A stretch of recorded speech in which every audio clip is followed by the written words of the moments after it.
Let me thank the senator from Massachusetts for his very cogent and important remarks. And let me just start off by asking the President, asking the leader of the Republican Party, what are you afraid of? What are you afraid of? Healthcare constitutes 1/6 of the American economy. It impacts every man, woman, and child in our nation. And yet we have 13 Republicans, all men, working behind closed doors to produce legislation which will be brought to the United States Senate at the last moment so the American people don't know the disaster that it is. You know, what politics is about, or should be about, is if you are proud of what you do, you tell the world about it. You explain to the American people, to your constituents, why this is what I am proposing, this is how I voted, and this is why it is good for the people in my state and in my country. But it should tell every American, whether you are a Democrat, a Republican, or an independent, whether you're conservative or progressive, it should tell you something that major legislation is being written at this moment, and most Republicans don't have a clue as to what's in that legislation, let alone Democrats, let alone the average American. So I say to the Republican leadership, what are you afraid of? Bring that bill out. I am a member of the Health, Education, Labor, and Pension Committee. The Health Committee. The Health Committee. It is supposed to be the committee in which we deal with health issues.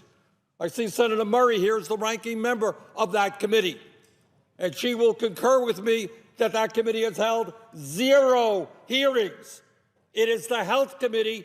We have not had one hearing to ask members of the administration, people throughout this country, what the impact of this legislation will be on the children, on the elderly, on working families, on those who have chronic diseases, on ordinary Americans. What impact will this legislation have on the lives of 300+ million people? We have not had one hearing, not one open discussion.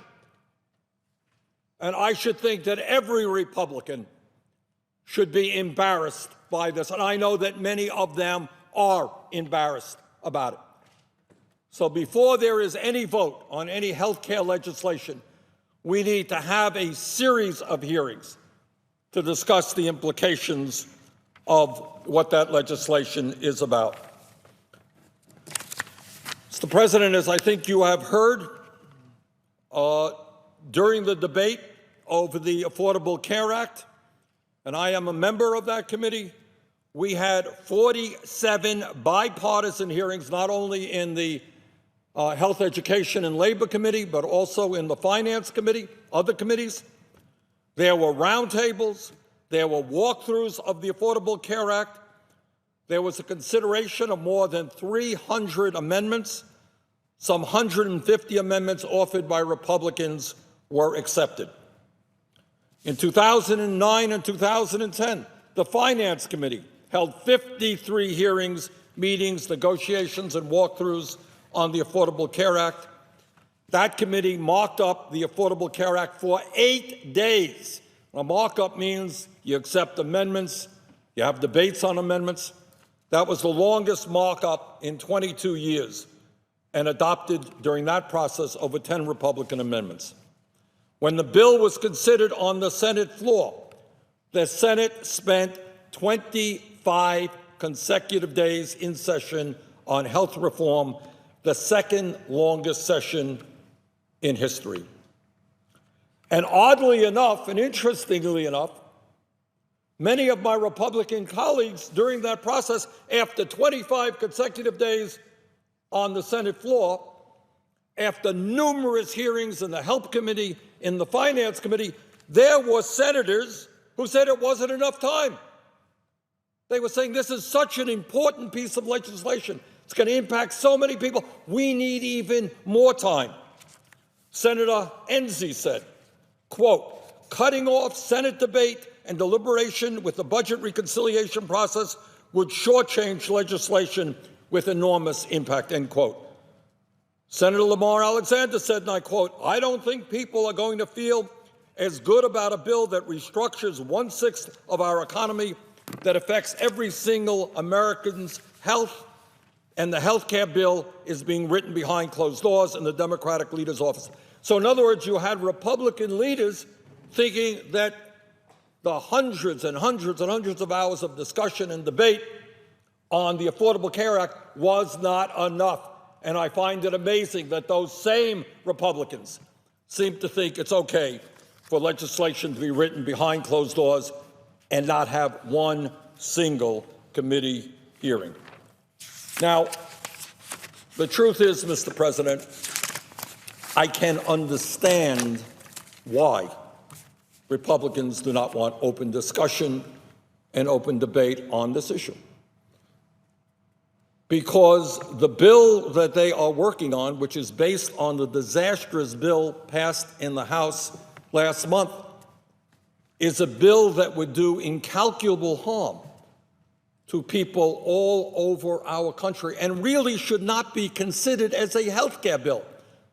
How do you talk about a so-called health care bill when you're throwing 23 million people off of health insurance? When we talk about a health care bill, the assumption is we are improving health care in America, not doing what the Republican House bill did, was to throw 23 million Americans off of health insurance. Surely that is not improving health care for American people. Cutting Medicaid by over $800 billion. And God only knows what the implication of that will be for the children, for the elderly, for people who are in nursing homes. You're not improving health care when you defund Planned Parenthood. And after all the rhetoric here about choice, choice, choice, we want the American people to be able to go to their provider of choice. Oh, 2.5 million women who today get their health care through Planned Parenthood, I guess their choice doesn't matter. And we hear about the needs of working class people. We have a candidate, Donald Trump, who talked about the needs of working class people. The House Republican bill, and we think the Senate bill will be very close to it, substantially raised premiums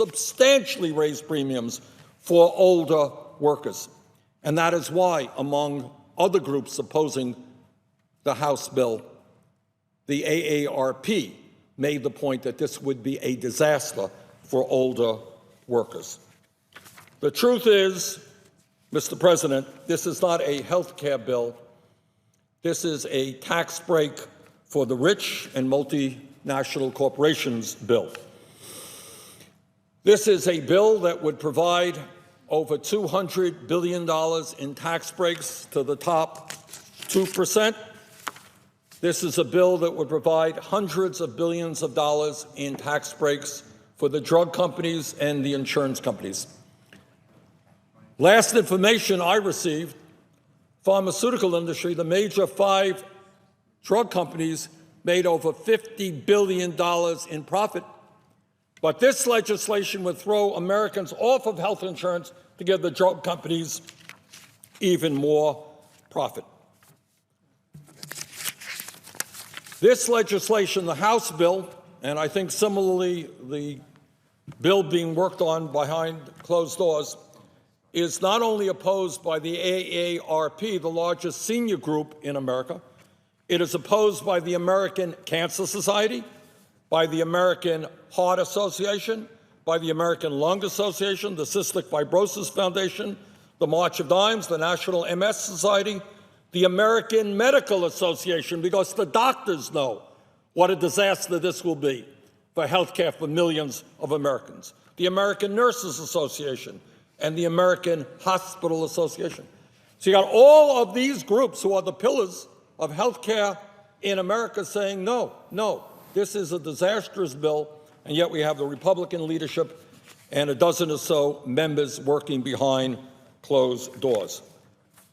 Now, Mr. President, nobody here has suggested that the Affordable Care Act should not be improved. In my view, it should be improved. In my view, deductibles are too high, co-payments are too high, premiums are too high, and certainly the fact that we're paying twice as much as any other country for prescription drugs, that has got to be dealt with also. So the task right now among sensible people is to put on the table and to be honest about it. What are the problems of the Affordable Care Act? How do we lower deductibles? How do we lower co-payments? How do we control escalating costs of health care? Those are reasonable questions that honest people should debate. But the answer is not to throw 23 million Americans off of health insurance. That is not a solution to the problem. That is an insult to the American people. Let me just conclude by stating this. Our job right now is to make sure that this disastrous Republican proposal never sees the light of day. And I would urge my Democratic colleagues, on behalf of the American people, the vast majority of whom know how bad this legislation is, that we have got to stand up and fight in an unprecedented way to make sure that that legislation never sees the light of day.